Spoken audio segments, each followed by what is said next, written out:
7,100, 20 pounds, 28-foot-ish box Springdale bunkhouse coming in here at Haylett RV Brokers of Coldwater, Michigan. And you can see that cargo bunkhouse door on the end. Overall, I think it shows pretty well for the year. It is important to remember to look at this one through the lens of time. It is not brand new, but it is not dead. There is plenty of camping to be had here yet. So stepping inside here, we have ourselves a decently sized living room thanks to this big super slide. The sofa has storage below. It's what's called a jackknife or a bifold sofa. It's kind of like a storage chest under it, and the seat is actually like the lid, but it can also fold down into a sleeper. Decent sized one. I'm about 6'2", 6'3", depending on how much my spine's compressed for the day. And I could probably be on that corner to corner, but I'm a side sleeper, so I'd probably sleep on it fine. Same thing with the dinette over here, but chances are in a dedicated bunkhouse, you're not going to use the dinette and the sofa for a lot of sleeping purposes. And of course, there's storage below that as well. The battery appears to be failing us. You can see how the lights are glowing, but they're not really doing anything. I think we're just a little bit of low juice. The RV is really used, not abused. Anything that I see that's not right, I'm definitely going to tell you guys. But I don't see anything here that's concerning. I don't see leaks. I don't see structural issues. I don't see, like, appliance failures.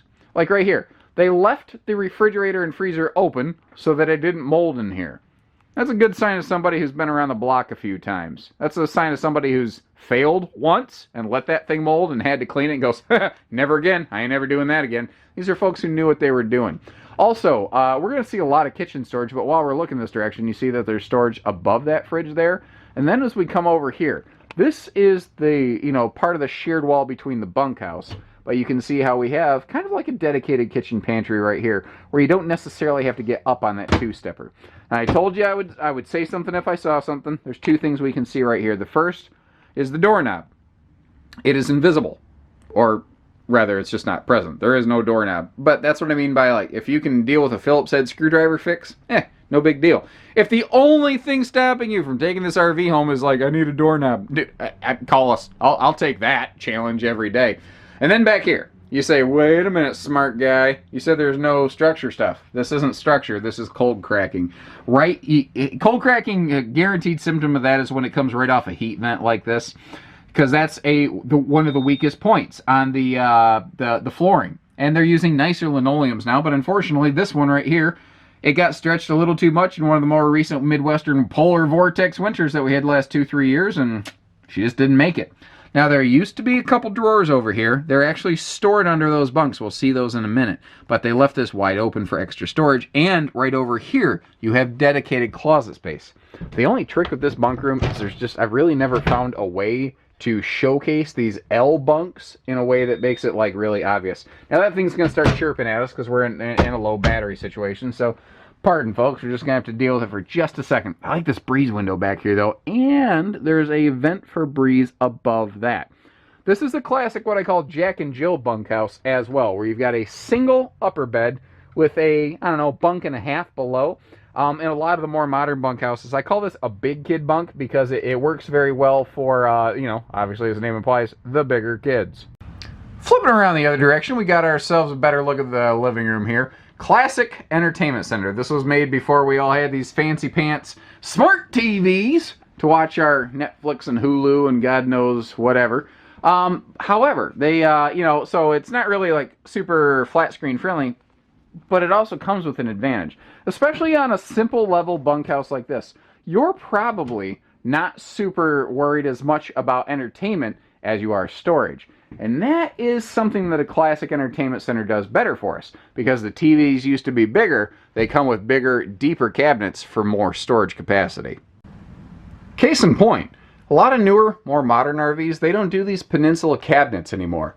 That's a big, deep chunk of storage. It actually passes through side to side, as you can see. And this is a good thing to also find, owner's manuals. This is no guarantee, but there are indicators I've learned to look for after seeing tens of thousands of used RVs in my lifetime. And when people take care of their RVs, they tend to keep their owner's manuals. It's not a guarantee. It's a good indicator, though. And from what I can see, in terms of care, maintenance, and upkeep, they did a good job here. It just shows some normal signs of use. My car is a 2013, and you know what?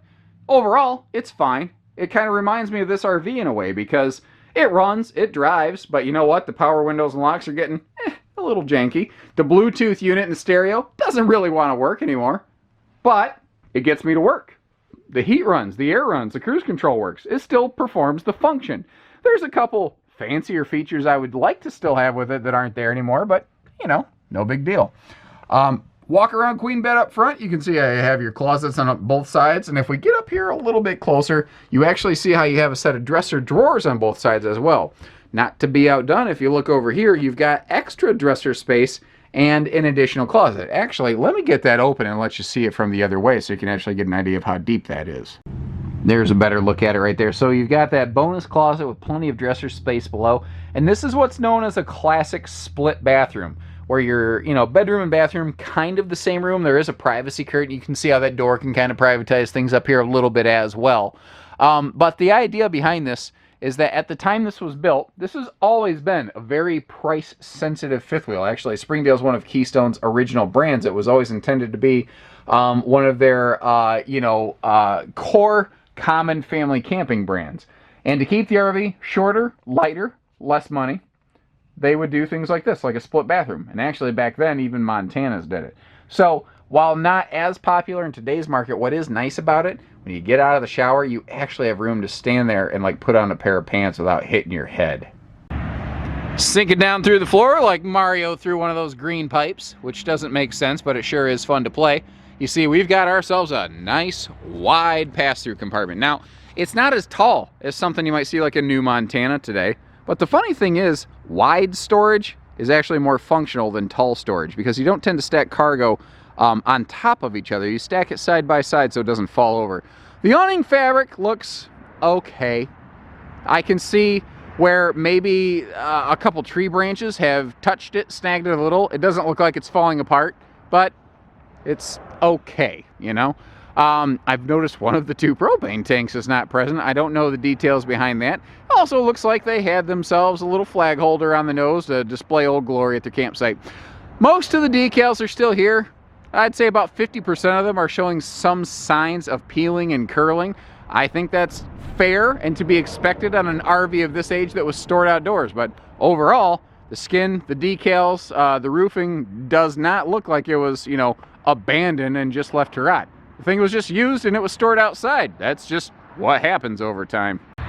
Jumping back to our rear corner here, not much to note, which is not a bad thing. That means that there's no like flaws, there's no defects. This is a simple, straightforward, I would say almost call it like a starter class, bunk fifth wheel. If you've never had a fifth wheel, if you're looking to get your family started, this would be a far less expensive versus something like this. You know, we got a nice looking Montana over here, but you know, that's going to cost. Something like this Springdale, not going to cost near as much. So if you're a first timer, you don't know what you don't know. And this is a good way to start. If there's like a Cougar Eagle fifth wheel you're thinking of purchasing from us down at Haylett RV of Coldwater, Michigan, just a mile down the street, this is an easy way to get started, very low risk, to make sure you like it before you go neck deep into it. Tires look okay. I do believe they're the original tires. I haven't checked the date code on those. If you're curious about that, give us a call. We'll double check that. Now over here you have a cargo bunkhouse garage.